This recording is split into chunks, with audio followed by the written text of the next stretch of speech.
പിതാവിൻ്റെയും പുത്രൻ്റെയും പരിശുദ്ധാത്മാവിൻ്റെയും നാമത്തിൽ ആമേൻ. എൻ്റെ പ്രിയപ്പെട്ടവരെ, ഇന്ന് ഓഗസ്റ്റ് 16-ാം തീയതി ഞായറാഴ്ച. അമ്മേ പരിശുദ്ധ അമ്മേ, അമ്മേ പരിശുദ്ധമേ, ദൈവമാതാവേ, കൃപാസനത്തിലൂടെ ഞങ്ങൾക്കും ഞങ്ങളുടെ ദേശത്തിനും അമ്മ മധ്യസ്ഥം തേടി തന്ന എല്ലാ അനുഗ്രഹങ്ങൾക്കും കൃപകൾക്കും ഞങ്ങളിപ്പോൾ ഹൃദയം നിറഞ്ഞ നന്ദി പറയുന്നു. അമ്മേ പരിശുദ്ധമേ, ദൈവമാതാവേ, 2004 ഡിസംബർ 7-ാം തീയതി ഉച്ചകഴിഞ്ഞ് 2:30 കൃപാസനത്തിൽ സംഭവിച്ച അമ്മയുടെ പ്രത്യക്ഷപ്പെടലിനെക്കുറിച്ച് തിരുസഭയ്ക്ക് സമർപ്പിച്ചിരിക്കുന്ന പഠനരേഖകളുടെ മേൽ സഭാത്മകമായ പഠനം ആരംഭിക്കുവാൻ ഞങ്ങൾ പ്രാർത്ഥിക്കുന്നു.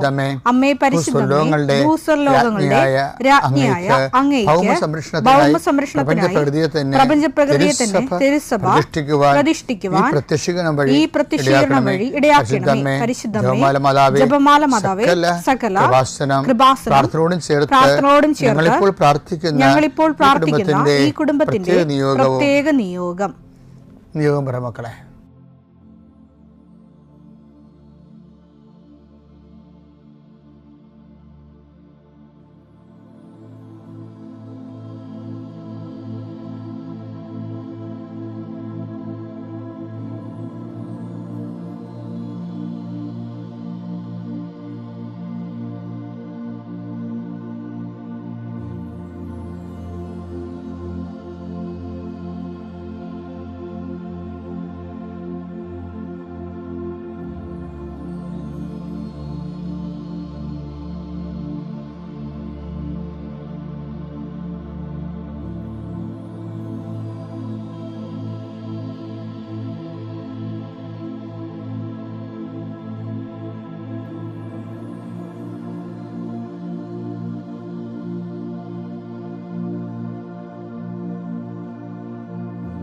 അമ്മയുടെ പ്രത്യക്ഷീകരണത്തിന്റെ ഈ അനുഗ്രഹവേളയിൽ ഞങ്ങൾക്ക് സാധിച്ചു തരുവാൻ കനിയണമേ.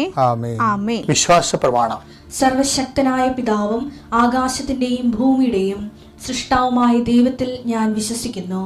അവിടുത്തെ ഏകപുത്രനും ഞങ്ങളുടെ കർത്താവുമായ ഈശോമിശിഹായിലും ഞാൻ വിശ്വസിക്കുന്നു. ഈ പുത്രൻ പരിശുദ്ധാത്മാവിനാൽ ഗർഭസ്ഥനായി കന്യകാമറിയത്തിൽ നിന്ന് പിറന്ന് പൊന്തിയോസ് പീലാത്തോസിന്റെ കാലത്ത് പീഡകൾ സഹിച്ച് കുരിശിൽ തറയ്ക്കപ്പെട്ട് മരിച്ച് അടക്കപ്പെട്ട് പാതാളങ്ങളിൽ ഇറങ്ങി മരിച്ചവരുടെ ഇടയിൽ നിന്ന് 3-ാം നാൾ ഉയർത്ത് സ്വർഗത്തിലേക്ക് എഴുന്നള്ളി സർവശക്തിയുള്ള പിതാവായ ദൈവത്തിന്റെ വലതുഭാഗത്തിരിക്കുന്നു. അവിടെ നിന്ന് ജീവിക്കുന്നവരെയും മരിച്ചവരെയും വിധിക്കുവാൻ വരുമെന്നും ഞാൻ വിശ്വസിക്കുന്നു. പരിശുദ്ധാത്മാവിലും ഞാൻ വിശ്വസിക്കുന്നു. വിശുദ്ധ കത്തോലിക്കാ സഭയിലും പുണ്യവാന്മാരുടെ ഐക്യത്തിലും പാപങ്ങളുടെ മോചനത്തിലും ശരീരത്തിന്റെ ഉയർപ്പിലും നിത്യമായ ജീവിതത്തിലും ഞാൻ വിശ്വസിക്കുന്നു. ആമേൻ. സുഖസ്ഥനായ ഞങ്ങളുടെ പിതാവേ, അങ്ങയുടെ നാമം പൂജിതമാകണമേ. അങ്ങയുടെ രാജ്യം വരണമേ. അങ്ങയുടെ തിരുമനസ് സ്വർഗത്തിലെ പോലെ ഭൂമിയിലും ആകണമേ. അന്നു വേണ്ടുന്ന ആഹാരം ഇന്ന് ഞങ്ങൾക്ക് തരണമേ. ഞങ്ങളോട് തെറ്റ് ചെയ്യുന്നവരോട് ഞങ്ങൾ ക്ഷമിക്കുന്നത് പോലെ ഞങ്ങളുടെ തെറ്റുകൾ ഞങ്ങളോടും ക്ഷമിക്കണമേ. ഞങ്ങളെ പ്രലോഭനത്തിൽ ഉൾപ്പെടുത്തരുതേ, തിന്മയിൽ ഞങ്ങൾ രക്ഷിക്കണമേ. ആമേൻ. നന്മ നിറഞ്ഞ മറിയമേ, സ്വസ്തി. കർത്താവ് അങ്ങയുടെ കൂടെ സ്ത്രീകളിൽ അങ്ങ് അനുഗ്രഹിക്കപ്പെട്ടവളാകുന്നു. അങ്ങയുടെ ഉദരത്തിൻ ഫലമായി ഈശോ അനുഗ്രഹിക്കപ്പെട്ടവനാകുന്നു. പരിശുദ്ധ മറിയമേ, തമ്പുരാന്റെ അമ്മേ, പാപികളായ ഞങ്ങൾക്ക് വേണ്ടി ഇപ്പോഴും ഞങ്ങളുടെ മരണസമയത്തും തമ്പുരാനോട് അപേക്ഷിക്കണമേ. ആമേൻ. കർത്താവേ, നിന്റെ ഉന്നതമായ നാമത്തിന് സ്തോത്രം ചെയ്യുന്നു. കർത്താവേ, നിന്റെ വിശുദ്ധ പൗരോഹിത്യത്തെ മഹത്വപ്പെടുത്തണമേ. കർത്താവെ, സഭയിലുള്ള സാന്നിധ്യം ദൃഢമാക്കി 40 വർഷം ഞാൻ അർപ്പിച്ച കൃപാസന ജീവനോടെ പ്രത്യക്ഷപ്പെട്ട മാതാവിൻ്റെ സാന്നിധ്യം, ഈ കൃപാസനത്തിൽ വന്നിറങ്ങി പ്രാർത്ഥിച്ചു പോകുന്ന ലക്ഷോപലക്ഷം മനുഷ്യരുടെ പ്രാർത്ഥനയുടെ ശക്തിയാൽ ഞാൻ ഇന്നത്തെ ദിവസത്തെ എൻ്റെ മക്കളുടെ ആവശ്യങ്ങളെ കർത്താവിൻ്റെ ദൃശ്യം സമർപ്പിച്ചുകൊണ്ട് ആശീർവദിക്കുന്നു. കർത്താവെ, അങ്ങയുടെ മക്കളുടെ മേൽ നിൻ്റെ തിരുമുറുപാട് മരുന്നുകരം വെക്കണമേ. എൻ്റെ കർത്താവിൻ്റെ ഉന്നതമായ നാമത്തിൽ ശിരസിൻ്റെ രോഗങ്ങൾ, ബ്രെയിനിലെ സിസ്റ്റുകൾ, ബ്രെയിനിലെ ക്യാൻസറുകൾ, ബ്രെയിനുമായിട്ട് ബന്ധപ്പെട്ട മുഴുവൻ രോഗങ്ങൾ ഈ നിമിഷം ഇത് പ്രാർത്ഥന കൂടുന്ന മക്കളുടെ മേൽ കർത്താവിൻ്റെ ശക്തി ഒഴുകുകയും നീ സുഖപ്പെടുകയും ചെയ്യട്ടെ. തൊണ്ടനൊമ്പരങ്ങൾ, അത്തോൺസൈറ്റുകൾ, തൈറോയിഡുകൾ, ശ്വാസകോശ രോഗങ്ങൾ, ഉദര രോഗങ്ങൾ, പിസ്തുല രോഗങ്ങൾ, PCOD രോഗങ്ങൾ, സർവാംഗവാദ രോഗങ്ങൾ, വൃഷ്ണരോഗങ്ങൾ, കർത്താവിൻ്റെ നാമത്തിൽ ഉച്ച മുതൽ ഉള്ളംകാര് വരെ കർത്താവിൻ്റെ രക്തം പടരട്ടെ. മരുന്ന് ലേപനമല്ല, അങ്ങനെ വചനമാണല്ലോ അങ്ങനെ മക്കളെ സുഖപ്പെടുത്തുന്നത്. വചനത്തിൻ്റെ കരുത്താൽ ശക്തിയാൽ യേശുക്രിസ്തു ഉന്നതമായ നാമത്തിൽ അങ്ങനെ മക്കൾ സൗഖ്യം പ്രാപിക്കട്ടെ. കർത്താവെ, ഇന്നത്തെ യാത്ര, ഇന്നത്തെ സംസാരം, ഇന്നത്തെ കമ്മ്യൂണിക്കേഷൻസ്, ഇന്നത്തെ ഒപ്പുകൾ, ഇന്നത്തെ എഴുത്തുകൾ, ഇന്നത്തെ ഉപയോഗിക്കുന്ന വാഹനങ്ങൾ, കർത്താവ് ഇന്ന് ചെയ്തു തീർക്കേണ്ട എല്ലാ ഉത്തരവാദിത്തങ്ങളും കണ്ടുമുട്ടുന്ന എല്ലാ വ്യക്തികളുടെ മേലും എൻ്റെ മക്കളുടെ മേൽ കർത്താവിൻ്റെ ശക്തി പ്രവർത്തിക്കുകയും മാതാവിൻ്റെ മധ്യസ്ഥത്തിൽ സഞ്ചാരി മാതാവ് സമയത്തിൻ്റെ അധികാരം നിലമേലങ്കിയാൽ നിങ്ങളെ പൊതുകയും സന്തോഷത്തോടെ നിങ്ങൾ രാത്രി തിരിച്ചു വരാൻ ദൈവം അനുവദിക്കുകയും ചെയ്യട്ടെ. എൻ്റെ പ്രിയപ്പെട്ടവരെ, നമ്മളെ ഈ ആഴ്ച തുടങ്ങിയപ്പോൾ നമ്മൾ കൃപയും അനുഗ്രഹവും തമ്മിൽ ഇങ്ങനെ പറഞ്ഞു തരും. ചില ആൾക്കാർക്ക് അറിയാതെ അനുഗ്രഹത്തിന്, ഫിസിക്കൽ ഫേവേഴ്സിന് ഗ്രേസ് എന്ന് വിളിക്കുന്നുണ്ട്. Grace after all it is A power of God. കൃപ എന്താണെന്ന് വെച്ച് കഴിഞ്ഞാൽ അത് പവറാണ്. 2 കൊരിന്ത്യർ 12:9 എന്നാൽ അവിടുന്ന് എന്നോട് അരുൾ ചെയ്തു, നിനക്ക് എൻ്റെ കൃപ മതി, എന്തെന്നാൽ ബലഹീനതയിലാണ് എൻ്റെ ശക്തി പൂർണ്ണമായി പ്രകടമാകുന്നത്. അപ്പം കൃപയ്ക്ക് അവിടെ ശക്തി എന്നാണ് ബൈബിൾ പറയണത്, പവർ ഓഫ് ഗോഡ്. ഈ പവർ ഓഫ് ഗോഡ് ചില പ്രാർത്ഥനയ്ക്ക് നമുക്ക് ഫിസിക്കൽ ഫേവേഴ്സിന് പകരം പവർ ഓഫ് ഗോഡാണ് തരണത്.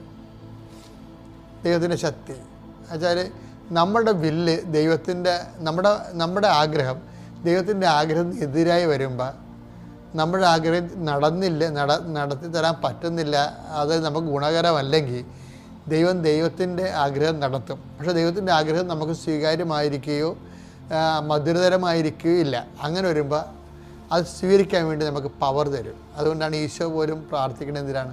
ലൂക്ക 22:42-43 പിതാവേ അങ്ങേക്ക് ഇഷ്ടമെങ്കിൽ ഈ പാനപാത്രം എന്നിൽ നിന്ന് അകറ്റണമേ, എങ്കിലും എന്റെ ഹിതമല്ല അവിടുത്തെ ഹിതം നിറവേറട്ടെ. അവിടുത്തെ ഹിതം നിറവേറട്ടെ എന്ന് പറയുന്ന സ്ഥലത്ത് എന്താ സംഭവിക്കണം അറിയാമോ? നമ്മൾ ഏതെങ്കിലും കാര്യത്തിന് കർത്താവിൻ്റെ ഇഷ്ടപോലെ നടക്കട്ടെ എന്ന് പറഞ്ഞാൽ സത്യസന്ധ ആത്മാർത്ഥത്തോടെ പറയണമെങ്കിൽ ഒരു കാര്യം അവിടെ നടക്കും. നടക്കണത് അപ്പോൾ അവനെ ശക്തിപ്പെടുത്താൻ സ്വർഗത്തിൽ നിന്ന് ഒരു ദൂതൻ പ്രത്യക്ഷപ്പെട്ടു. ശക്തിപ്പെടുത്തിയാൽ നമുക്ക് ഫേസ് ചെയ്യാനുള്ള ആത്മധൈര്യം കിട്ടും. ശക്തിപ്പെടുത്തിയാൽ ഇപ്പം ചില ആൾക്കാർ, ഇപ്പം നിങ്ങൾ പത്രം കൊണ്ടൊക്കെ പോകുമ്പോൾ ചില ആൾക്കാർ വഴക്കിടുകയും അല്ലെങ്കിൽ നിങ്ങൾ ഇത് പറ്റിപ്പാണെന്നൊക്കെ പറയുകയും എനിക്ക് നാണമില്ല, നിങ്ങൾ പഠിച്ചവരില്ല, എന്തിനും ഇതും കൊണ്ട് നടക്കണമെന്ന് പറയുമ്പോൾ ചില ആൾക്കാർ മോങ്ങിക്കൊണ്ട് വീട്ടിലോട്ട് പോരും. അപ്പോൾ അവർക്ക് പവറില്ല. ചില ആൾക്കാർ വർദ്ധിച്ച ഊർജ്ജത്തോടു കൂടി, കഴിഞ്ഞ ദിവസങ്ങളിലൊരു സാക്ഷി ഞാൻ കേട്ടായിരുന്നു ന്യൂസിലൻഡിൽ. അവിടെ ന്യൂസിലൻഡിലെ ഒരു പള്ളിയുടെ വാദിക്കുന്നതുകൊണ്ട് നമ്മുടെ ഒരു സഹോദരി പത്രം കൊടുത്തുകൊണ്ടിരിക്കുന്നുണ്ട്. സായിപ്പിന് ഇളക്കാർക്ക് പത്രം കൊടുക്കുക. അപ്പോൾ സായിപ്പ് ഒന്നെന്ന് പറഞ്ഞാൽ പത്രം മേടിക്കില്ല, ഇവർ തോന്നിയ ദിവസം പറഞ്ഞുകൊണ്ടിരിക്കുകയാണ്. അതിന് ഇവരത് മടുക്കാതിരിക്കുകയാണ്. പക്ഷേ അപ്പം തന്നെ ഒരു കാർ അവിടെ പാസ് ചെയ്യും. കാർ പെട്ടെന്ന് ചവിട്ടി നിർത്തും. അതിനൊന്ന് ഒരു ചെടുത്തി ഇറങ്ങും. ഇറങ്ങിയ ദിവസം പറഞ്ഞ് സായിപ്പിനോട് പറയും, ഇത് കേരളയിലെ മാതാവ് പ്രത്യക്ഷപ്പെട്ട സ്ഥലമാണെന്ന് ഇംഗ്ലീഷിൽ പറയും. നിങ്ങളിത് വാങ്ങിച്ചാൽ നിങ്ങൾക്കത് ഗുണം ചെയ്യും. അതാണ് അഭിഷേകം എന്ന് പറയുന്നത്. അതായത് അവിടെ എന്തോ ഒരു സായിപ്പുമായിട്ട് ഇപ്പോൾ സായിപ്പുമായിട്ട് ഇവർ ഈ പത്രം കൊടുക്കാൻ വേണ്ടിയേ പറഞ്ഞ് മനസ്സിലാക്കാൻ വേണ്ടി അവർ ശ്രമിക്കണില്ലേ? അതെല്ലാം അനുഗ്രഹങ്ങളല്ല, അതെല്ലാം കൃപയെന്ന് പറയും. അവർക്ക് ശക്തിയുണ്ട്. ഈ രണ്ടുപേർക്കും ശക്തിയുണ്ട്. ഇങ്ങനെ അടിപൊളിയായിട്ടുള്ള ലോകവ്യാപകമായ രീതിയിൽ പ്രേക്ഷിതരുടെ ശക്തിയുള്ളവർ പ്രവർത്തിക്കുകയാണ്.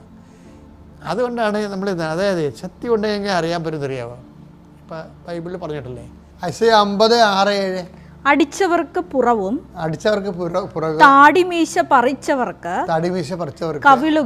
കവിളുകളും ഞാൻ കാണിച്ചു കൊടുത്തു. നിന്നയിൽ നിന്നും തുപ്പലിൽ നിന്നും ഞാൻ മുഖം തിരിച്ചില്ല. ദൈവമായ കർത്താവ് എന്നെ സഹായിക്കുന്നതിനാൽ. ആ സഹായമാണ് കൃപയെന്ന് പറയണത്, അഭിഷേകം എന്ന് പറയണത്. മനസ്സിലായില്ലേ? കർത്താവിന് അവനെ ശക്തിപ്പെടുത്താൻ മാലാഖ എന്ന് പറയുന്നത് ഈ ശക്തിയാണ്. ദൈവമായ കർത്താവ് ദൈവമായ കർത്താവ് എന്നെ സഹായിക്കുന്നതിനാൽ ഞാൻ പതറുകയില്ല. ഞാൻ എൻ്റെ മുഖം ശിലാതുല്യമാക്കി എനിക്ക് ലജ്ജിക്കേണ്ടി വരികയില്ലെന്ന് ഞാൻ അറിയുന്നു. കർത്താവിന്റെ വേല ചെയ്യുന്ന ലജ്ജയില്ലാതെ വന്നാൽ അതിനർത്ഥം നീ കൃപയിൽ നിറഞ്ഞു എന്നാണ്. പിതാവിന്റെയും പുത്രന്റെയും പരിശുദ്ധാത്മാവിന്റെ നാമത്തിൽ.